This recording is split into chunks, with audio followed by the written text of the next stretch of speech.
Shame and guilt are two emotions that are often confused, yet they have very different impacts on our well-being and personal growth. While both are tied to our actions, the way they shape our lives is dramatically different.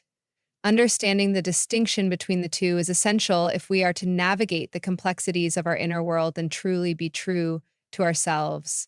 And shame is a deeply painful emotion that convinces us that we are inherently flawed, unworthy, or not enough. When we feel shame, we believe that there is something fundamentally wrong with us as individuals. This internalized belief can be paralyzing. It makes us retreat from others, hide parts of ourselves, and even disconnect from our own identity.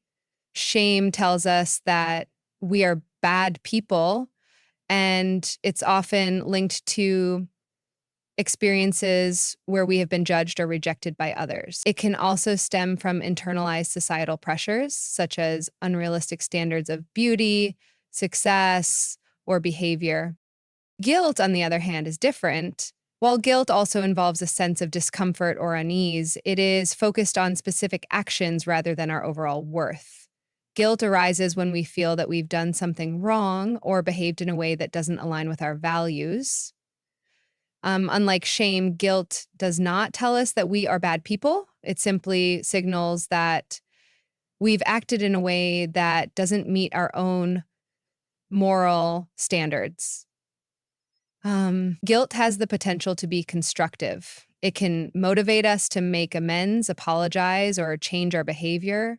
It's a tool for growth and learning. One of the most important things we can do in our journey to authenticity is to learn how to differentiate between these two emotions. When we experience guilt, we can reflect on the situation, apologize, or correct our behavior, and move forward. Guilt, when properly channeled, can be a catalyst for positive change. On the other hand, when we feel shame, we need to recognize that it is an unwarranted belief that does not serve us. Instead of retreating into ourselves or allowing shame to dictate our actions, we must challenge it. We need to remind ourselves that our worth is not defined by our mistakes or imperfections. The key is to stop internalizing shame and instead use guilt as a tool for self-reflection and improvement. By separating these emotions, we free ourselves from the paralyzing grip of shame and embrace guilt as a pathway to personal growth and deeper authenticity.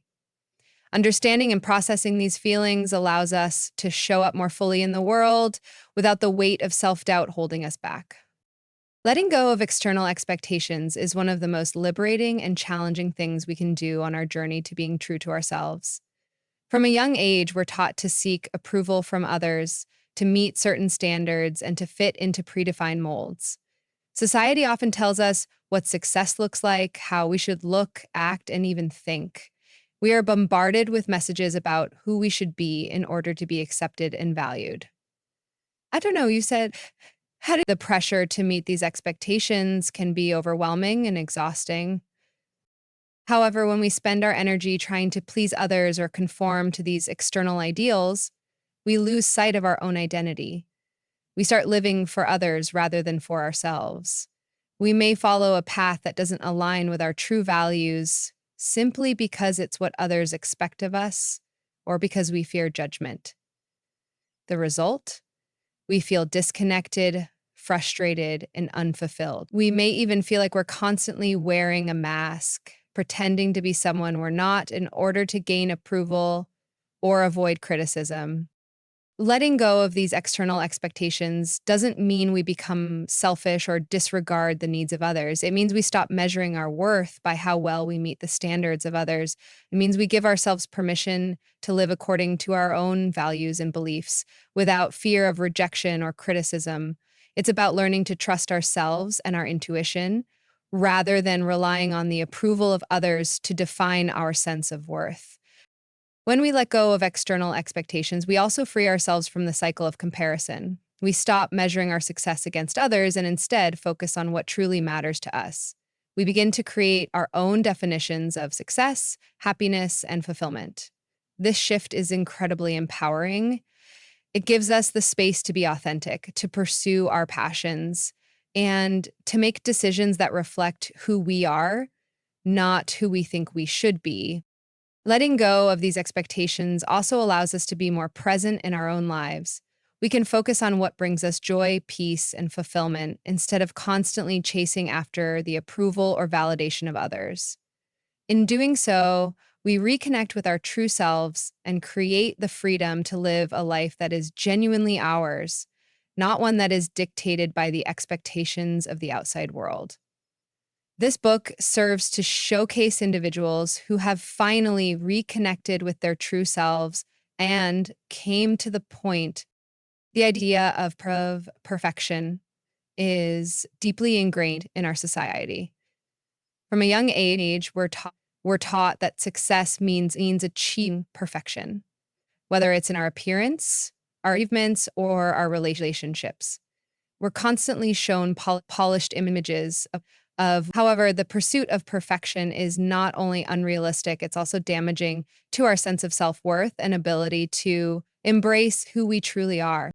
Perfection doesn't exist. It's a myth, an unattainable standard that leaves us feeling like we are always falling short. When we aim for perfection, we often set ourselves up for failure because we're chasing something that is not grounded in reality. Every time we don't meet these unattainable standards, we feel inadequate. This constant striving for flawlessness can lead to burnout, anxiety, and a deep sense of dissatisfaction with ourselves. Embracing imperfection, on the other hand, is an act of self compassion and self acceptance. It's about recognizing that our flaws and mistakes are part of what make us human, and they are often the very things that connect us to others. We don't have to be perfect to be worthy of love, respect, or success. Our imperfections are not signs of failure, but rather opportunities for growth. When we allow ourselves to make mistakes, we create space for learning and improvement. We give ourselves permission to try new things, take risks, and most importantly, be real with ourselves and others. Uh, when we embrace imperfection, we also allow ourselves to show up more authentically.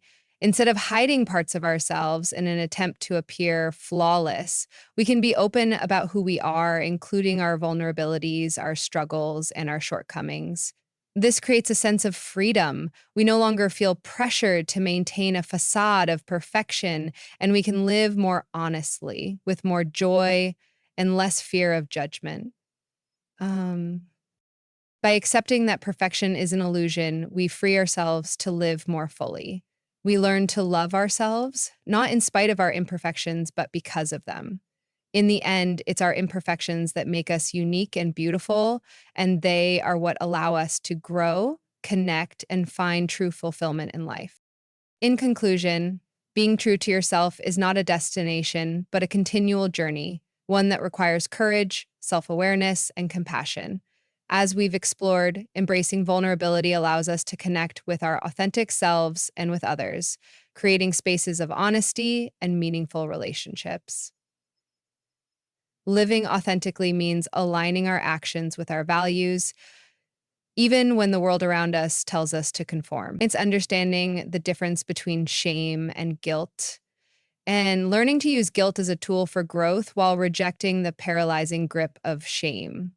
Letting go of external expectations frees us to live according to our own truths, not the standards imposed on us by society. And when we embrace imperfection, we stop chasing an unattainable ideal and instead appreciate the beauty and growth found in our flaws. Being true to yourself is not always easy, and it's not always comfortable. It requires us to be brave enough to show up as we are without pretending to be something we're not. But when we do, we create the conditions for deeper self respect, authentic connections, and a life that feels whole and fulfilling. So I encourage you to reflect on who you really are beyond the roles and expectations you may have adopted over the years. Give yourself permission to step into your truth, embrace your imperfections, and live in a way that reflects the person you are at your core. In doing so, you will not only enrich your own life, but inspire others to do the same.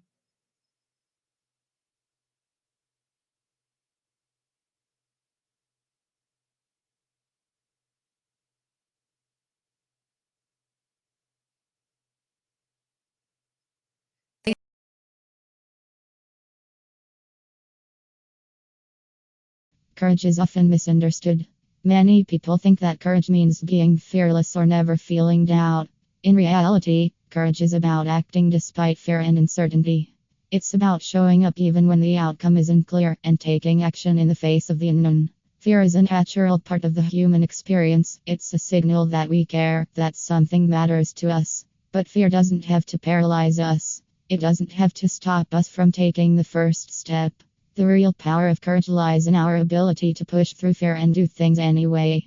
It's not about waiting for the fear to go away, but rather choosing to move forward in spite of it. Think about any significant change or challenge in your life. It's likely that fear played a role, whether it was fear of failure, fear of judgment, or fear of making the wrong choice. Yet, the people who succeed, who thrive, are often the ones who acknowledge the fear and act anyway. They understand that courage isn't the absence of fear, it's the commitment to act even when the fear is present. When we get out of our own way, we give ourselves permission to be courageous. We stop waiting for the perfect moment, the perfect plan, or the perfect circumstances. We realize that there will never be a time when we feel completely ready or when everything feels safe. But when we take that first step, we build momentum. We prove to ourselves that we can handle discomfort, that we can handle uncertainty. Courage creates the space for transformation, and it's only by embracing it that we truly allow ourselves to grow beyond the limitations we've placed on ourselves. You said. Expand the fourth keynote without headings and intro of keynote up to 300 words. ChatGPT said. ChatGPT. Shame is one of the most destructive forces that keeps us stuck in patterns of self-doubt and self-sabotage. It's an emotion that makes us feel unworthy, inadequate, or flawed at our core. The problem with shame is that it tells us that we are not enough, that we're not worthy of love, success, or happiness. When we operate from a place of shame, we hold ourselves back, afraid to take risks or to show up as our true selves. We hide, we shrink, and we become paralyzed by the belief that our imperfections define us. But the truth is, shame is a liar. It thrives in silence and secrecy, and the more we internalize its messages, the more we limit our potential. When we recognize shame for what it is, an emotion based on distorted thinking and false beliefs, we can begin to challenge it. The antidote to shame is self-compassion. Rather than beating ourselves up for our mistakes, we need to approach ourselves with kindness, understanding, and grace. We need to remind ourselves that we are not our failures and that our worth is not determined by our past missteps. Self-compassion allows us to break free from the grip of shame. It allows us to fail without feeling like we are failures.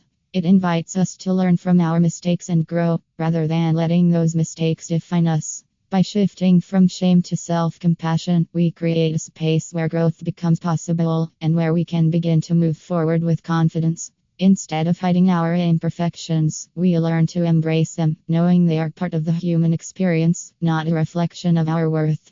When we let go of shame, we open the door to the possibility of transformation and healing. You said. Expand the fifth keynote without headings and intro of keynote up to 300 words. ChatGPT said. ChatGPT. Perfectionism often masquerades as a strength, but in reality, it's one of the most limiting forces in our lives. We're conditioned to believe that perfection is the standard we must strive for, whether in our work, relationships, or appearance. But the pursuit of perfection is often a way to protect ourselves from the vulnerability of failure. We tell ourselves that if we do everything perfectly, we won.